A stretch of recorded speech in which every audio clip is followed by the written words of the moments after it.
This video is dedicated to walking you through important aspects of the Seminole County E-Plan Review Applicant User Guide.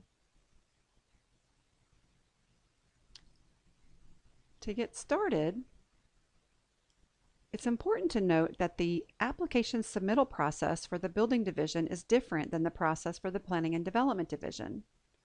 To submit a request for a building permit application, please view the instructional video entitled How to Apply for a Building Permit Online. For planning and development applications, you will submit your application in hard copy along with payment, and this can either be sent in to the Central Intake Office in the Planning and Development Division or emailed to the ePlan desk at seminolecountyfl.gov. In either case, once your application has been accepted from either division, you will receive an invitation email that invites you to upload your ePlan project and allows you to access the ePlan review system.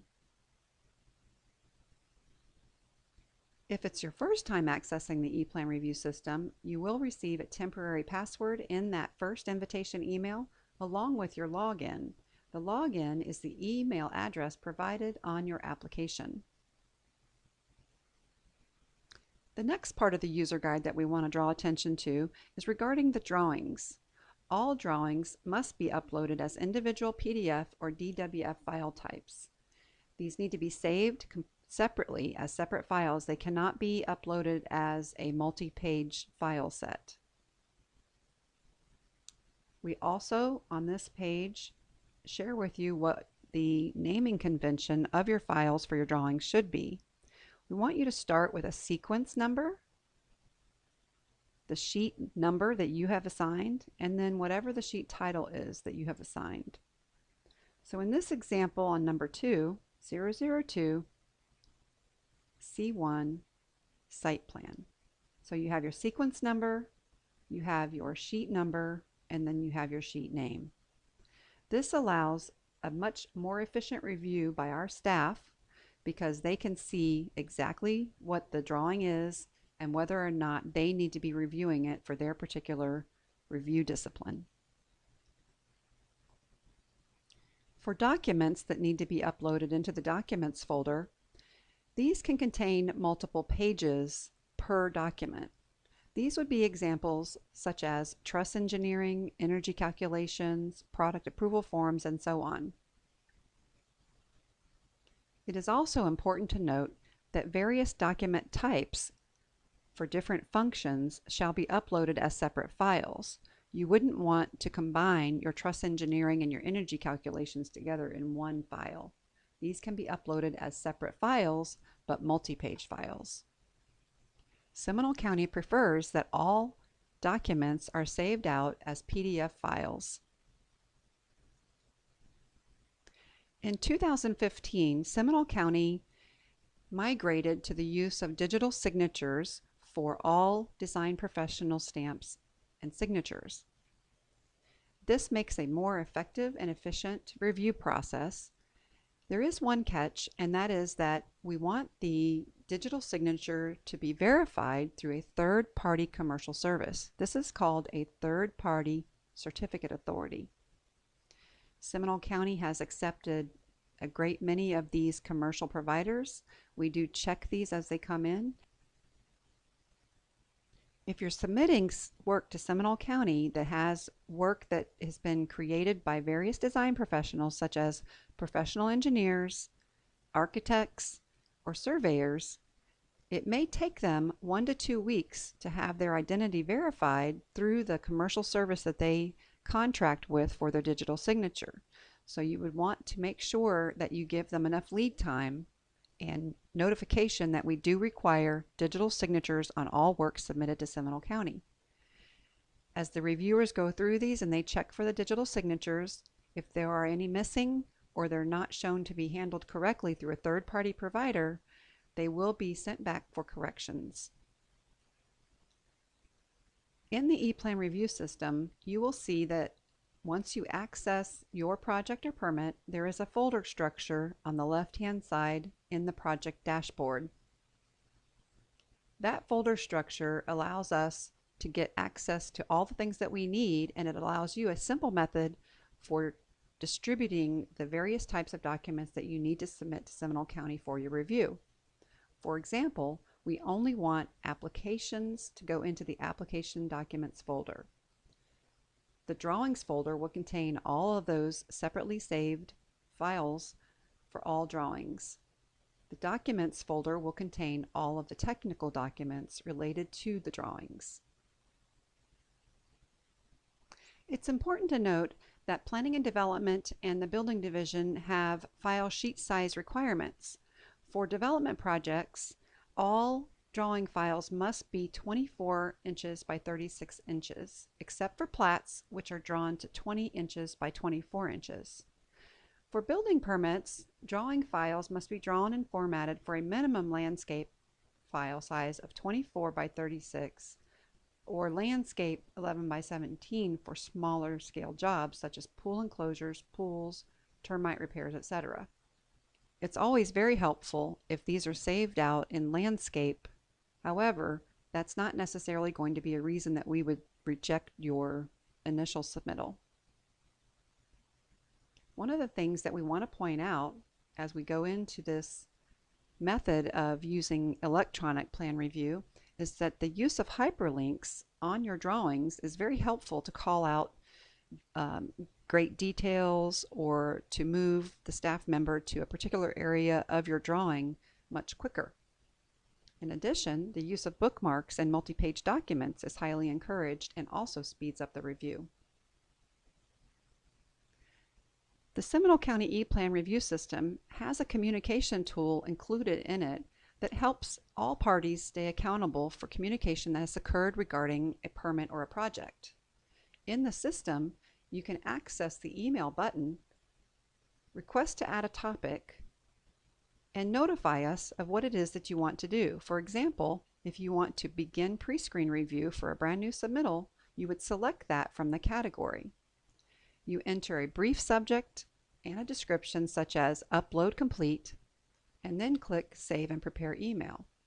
This only gets sent to the submissions team. There's no other team that needs to receive an initial submittal email. So to send this to the submissions team, you would simply scroll through the list, put a check mark in the submissions team box, and then click Send.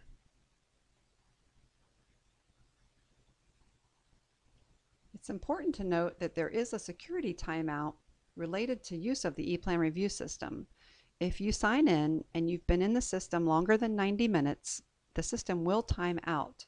It does save any work that you have completed upon the time that you were in there, and it'll pick up where you left off after you sign back in. After you have notified the county that you're ready for the review to begin, the submissions team will perform a pre-screen review to make sure that everything is acceptable for sending on to the different reviewers. If your pre-screen has been reviewed and is approved, they will end up taking the next step and getting it routed. Following this, if the pre-screen has issues, it'll be returned to you for corrections. After the project goes out for review and all the reviewers have completed their various discipline reviews, there may be times when plan changes are requested.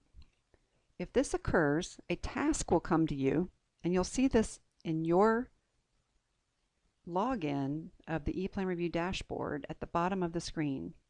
An example is shown here. The title of the task is typically going to say Applicant Resubmit.